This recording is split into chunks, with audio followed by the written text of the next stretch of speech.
Good morning.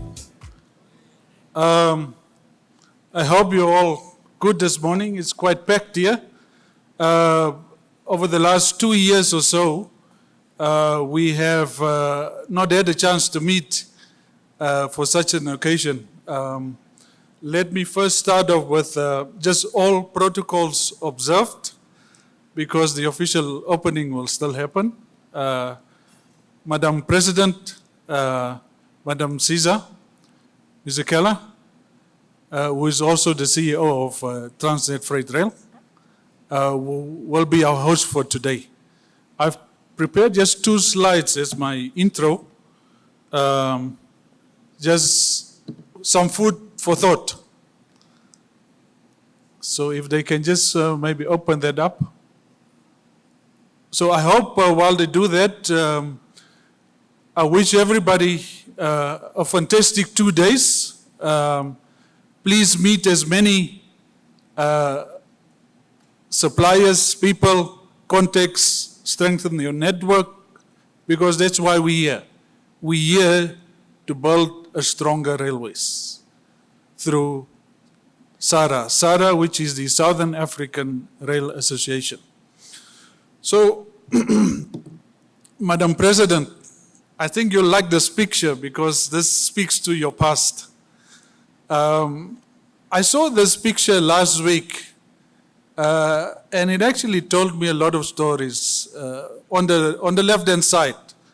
So if you look at Airlink, and most of us was probably out of town, out of the city, most of us must probably use Airlink. So it was quite interesting to see their on-time performance. I think if you come from a railway perspective and you see this, it's almost like heaven. Now you know what's the opposite from heaven. That's most probably where a lot of the railways find itself today.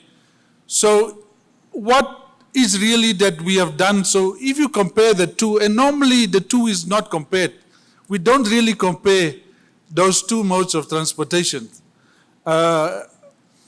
It's really what have they done over the past 2 years. I don't have to talk about COVID and the impact and so forth. It's really the market opportunity that they have taken up, the quality of service that they've provided. I think there's still a question to the price, but the increased demand. We can, of course, there are a lot of variables and a lot of factors that has influenced that, but where is it that we as the railways, or what can we really learn from that? Where do we need to go?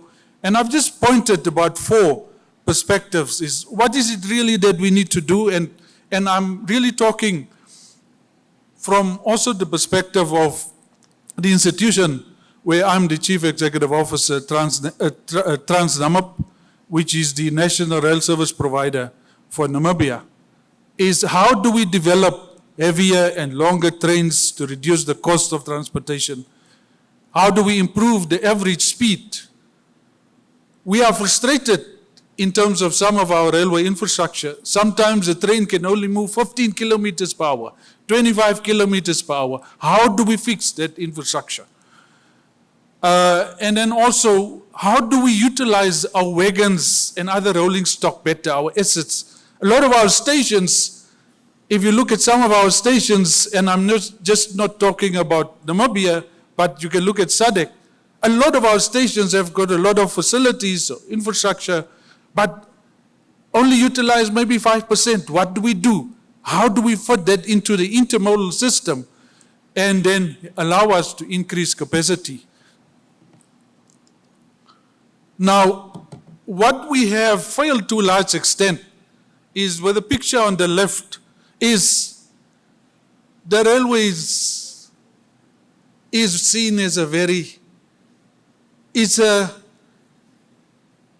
an industry, it's a sector, it's a service provider where everybody wants to make things complex. But if you cannot complain, if I cannot explain this to my grandson of 6 years old, then How will the rest of the industry, your suppliers, your customers, anybody else that you deal with, how will they really understand this? Because it's not for them to really understand it.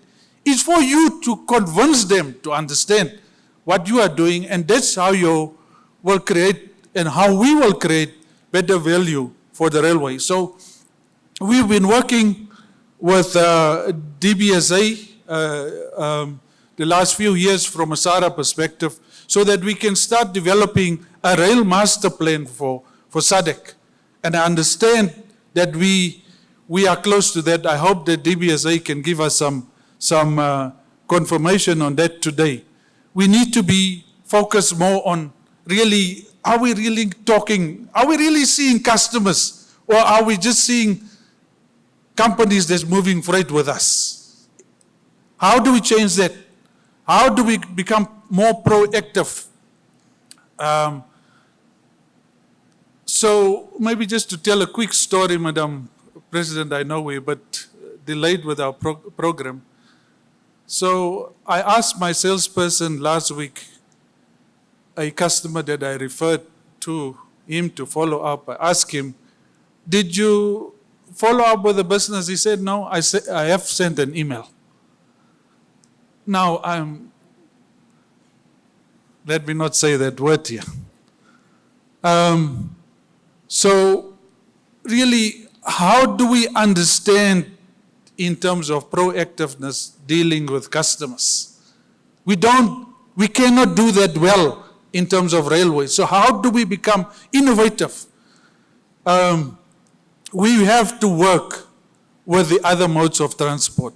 We have to work with the private sector to help us. They say if you want to play in the big league, you must connect yourself to the big companies, to the big players, and so forth. And I've just sort of focused on a bit of innovation.